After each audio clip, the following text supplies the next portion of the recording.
Welcome to Time News Studios.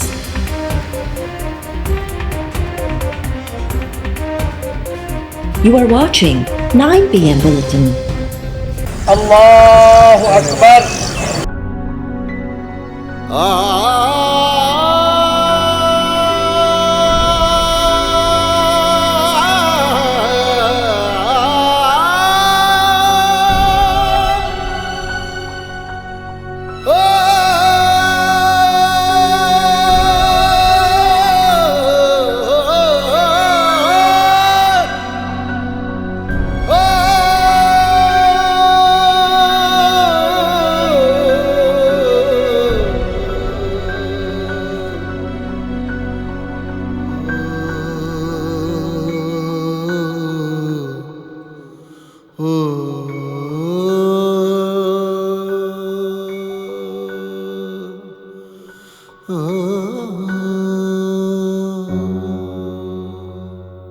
Nawabshah में ज़मीनी तकरार तां रतो छाण मारिजी वियल 6 ॼणनि जा लाश दफ़नाया विया। गुपचाणी भरिसां ॻोठ मोहम्मद मूसा भंगवार में जनाज़े नमाज़ दौरान पुलिस ऑफिसर्स ऐं चूंडियल नुमाइंदनि समेत इलाइक़े वासियुनि जी शिरकत। हिक ई वक़्तु 6 लाश दफ़नाइण ते इलाइक़े में सोग जी लहर। ॻोठ इसहाक भंगवार वासी 6 ॼणा नवाबशाह जी अदालत वञी रहिया हुआ त मथनि फायरिंग कई वई। मारिजी वियलनि में यार मोहम्मद, संदसि भाउ रजब, शहबाज भंगवार, फरमान शाह ऐं संदसि भाउ कुर्बान शाह शामिल। वारसनि जो चवणु आहे त पंहिंजी बिरादरी जी धुर सां 10 सालनि खां ज़मीनी तकरार हलंदड़ आहे। जवाबदार धुर सां ठाह लाइ न्याणियूं मेड़ करे वठी वियासीं, उन बावजूद गोलियूं हणी 6 ॼणनि खे क़तल कयो वियो। वाक़े बाद पुलिस जा ॻोठ इसहाक भंगवार ऐं मूसा ॻोठ में छापा। फरार थी वियल जवाबदारनि जे घरनि खे बाहियूं ॾिनियूं वयूं। जवाबदार पकड़ में न आया। वॾे वज़ीर मुराद अली शाह पारां IG सिंध खां रिपोर्ट तलब। वाक़े में मुलविस जवाबदारनि खे जल्द गिरफ़्तार करण जी हिदायत। People's party chairman Bilawal Bhutto Zardari Nawabshah में रतो छाण जी मज़म्मत कंदे चयो त कंहिंखे बि कानून हथ में खणण जी इजाज़त न ॾिनी वेंदी। पंजाब में तूफ़ानी बरसात जा रांगा। मुख़्तलिफ़ हादसनि ऐं वाक़िअनि में 63 ॼणा फ़ौत, 200 खां वधीक ज़ख़्मी। रावलपिंडी ऐं इस्लामाबाद जे हेठाहीं वारनि इलाइक़नि में बोड़ जहिड़ी सूरत-ए-हाल। रावलपिंडी में 235 मिलीमीटर बरसाति रिकॉर्ड। नाला रही जे सतह ख़तरनाक हद ताईं वधण बाद ख़तरे जा सायरन वॼाया विया। पाक फ़ौज खां मदद तलब। ज़िले में आम मोकल जो ऐलान। इस्लामाबाद में 185 मिलीमीटर बरसात बाद रोड रस्ता पानी हेठि। चकवाल में क्लाउड बस सां 432 मिलीमीटर बरसात। डैम जो बंदि टुटी पियो। पंजाब जी वज़ीर आला मरियम नवाज़ मुतासिर इलाइक़नि में रेन एमरजेंसी लागू करे छॾी। अवाम खे इदारनि सां सहकार ऐं हिफ़ाज़ती हिदायतुनि ते अमल करण जी हिदायत। सिंध में अॼु राति खां चुमासे जे नए स्पेल जी अॻकथी। मौसमियात खाते चयो आहे त दादू ऐं कंबर शहदाद कोट में तूफ़ानी वसकारनि सां नए स्पेल जी शुरूआति थींदी। थरपारकर, उमरकोट, मीरपुर ख़ास, ठट्टो, सजावल ऐं बदीन में सुभाणे बरसात जा इम्कान। कराची, हैदराबाद, मीरपुर ख़ास ऐं भरपासे में 19 जुलाई ते बरसात जी अॻकथी। मुल्क जे मथाहीं वारनि इलाइक़नि में लाॻीतो बरसातूं जारी रहण सां बरसातुनि सिंधू दरिया जे वहकरनि में वाध जारी। गुडू बैराज वटि विचोले ऐं सख बैराज ते हेठाहीं दर्जे जी बोड़ बरक़रार। गुडू बैराज वटि मथां वकिरो 3,92,000 क्यूसेक रिकॉर्ड। सख बैराज वटि मथां वकिरो 3,10,360 क्यूसेक रिकॉर्ड।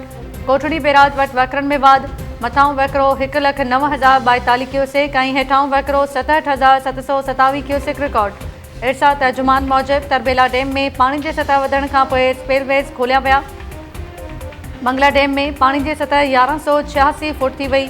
1242 फुट ते डैम भरिजी वेंदो आहे। चश्मा बैराज में पाणी जी सतह वधी 648 फुट थी वई। डैमनि जी सूरत-ए-हाल कंट्रोल हेठि आहे। बरसातुनि में रुगो अर्बन फ्लडिंग थी रही आहे।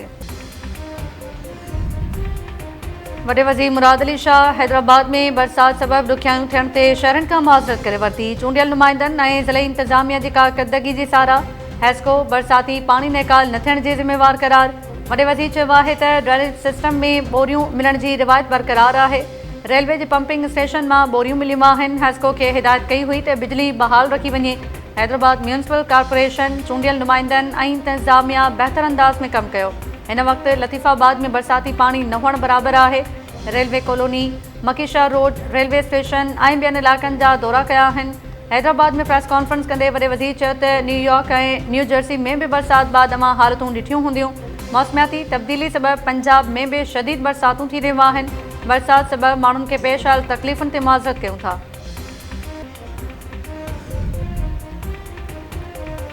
वॾे वज़ीर खे रुगो सुठो कमु ॾेखारे वापसि मोटाए वियो आहे। उहे नाला न ॾेखारिया विया जिते माण्हू ॿुॾी मरनि था। हैदराबाद में वॾे वज़ीर जे दौरे बाद मुतहिदा जे चूंडियल नुमाइंदनि जी प्रेस कॉन्फ्रेंस।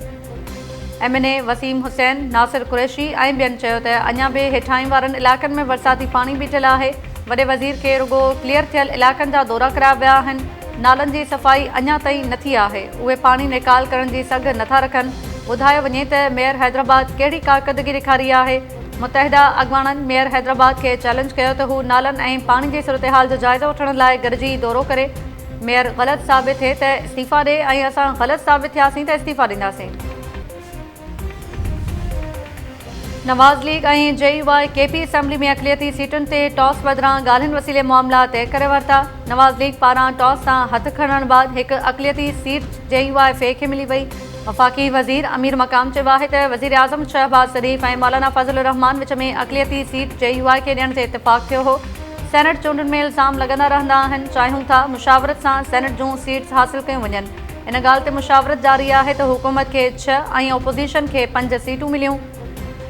KP में सेनेट चूंडुनि लाइ मामला तइ न थिया त ऑपोज़िशन पार्टीज़ गॾिजी चूंड विढ़ंदियूं। KP में औरतुनि जी मख़सूस सीटुनि ते ANP टॉस खटे वरितो। शाहिदा वहीद MPA चूंडिजी वई।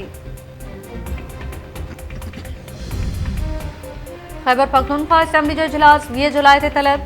मख़सूस सीटुनि ते नामज़द उम्मीदवार हल्फ़ खणंदा। KP जे वॾे वज़ीर जी सिफ़ारिश ते गवर्नर पारां असेंबली जो इजलास घुरायो वियो। गवर्नर फैसल करीम कुंडी चयो आहे त हुकूमत ऐं ऑपोज़िशन खे गॾिजी सेनेट चूंडूं विढ़णु घुरिजनि। पंजाब असेंबली में 26 मेंबर्स जी मुअत्तली तोड़े नाअहली रेफरेंस से हुकूमत ऐं ऑपोज़िशन में मामला तइ।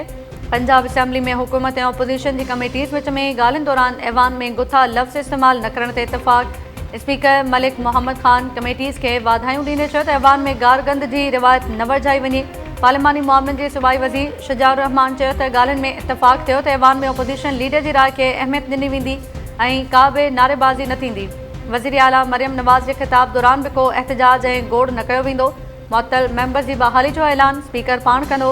हू सेनेट चूंडुनि में वोट कास्ट करे सघंदा। कराची जे इलाइक़े लियारी में हिकु ॿियो वाक़ियो। इमारत जी छित किरण सबबि औरतूं दॿिजी फ़ौत, 3 ॼणा ज़ख़्मी। रेस्क्यू ज़रियनि मूजिबि वाक़ियो लियारी जे खडा मार्केट भरिसां पेश आयो। लाश ऐं ज़ख़्मियुनि खे अस्पताल मुंतक़िल कयो वियो। हिकु ज़ख़्मी जी हालत ॻणिती जोगी। वॾे वज़ीर वाक़िए जो नोटिस वठंदे कमिश्नर कराची खां रिपोर्ट तलब करे वरिती। सिंध बिल्डिंग कंट्रोल अथॉरिटी खे इंतिहाई ज़बूं हाल इमारतूं किराइण जी बि हिदायत। वॾे वज़ीर मुराद अली शाह चयो आहे त ख़तरनाक करार ॾिनल इमारतूं फौरी तौर ख़ाली करायूं वञनि। 13 ॾींहं अॻु लियारी में इमारत किरण जे नतीजे में 27 ॼणा दॿिजी फ़ौत थी विया हुआ। वाक़िए बाद सिंध हुकूमत ज़बूं हाल इमारतुनि खे किराइण जो ऐलान कयो हो। ऐं लाड़काणे जे छाणका अस्पताल अंदरि गोलियूं हणी ज़ाल मुड़ुस क़तल। मक़तूलनि जे बहराम जे ॻोठु लाल ॾिनो मुग़ेरी वासी यूसुफ मुग़ेरी ऐं संदसि ज़ाल रिहाना तौरु सुञाणप थी। रिहाना चाणका अस्पताल जे हॾनि वारे वार्ड में दाख़िल हुई। ॿिनि जवाबदारनि अॼु सुबुह 7 वॻे वार्ड अंदरि घिड़ी फायरिंग करे ॾिनी। गोलियूं लॻण सबबि वार्ड अंदरि दाख़िल हिकु औरत साजिदा शेख बि ज़ख़्मी थी पई। वारसनि जो चवणु आहे त कुझु साल अॻु यूसुफ मुग़ेरी रिहाना सां शादी कई हुई। जवाबदारनि कुझु ॾींहं अॻु हमिलो करे नारी रिहाना खे गोलियूं हणी ज़ख़्मी कयो हो। चाणका अस्पताल में संदसि इलाज हलंदड़ हो। अॼु ॿीहर जवाबदारनि अस्पताल अंदरि घिड़ी गोलियूं हणी रिहाना ऐं संदसि मुड़ुस यूसुफ मुग़ेरी खे क़तल कयो। गोलियूं लॻण सबबि हिकु जवाबदार बि ज़ख़्मी। वाक़िए बाद चाणका अस्पताल जे सिक्योरिटी ते सवाल उथी विया। मरीज़नि में ख़ौफ़ पकिड़िजी वियो।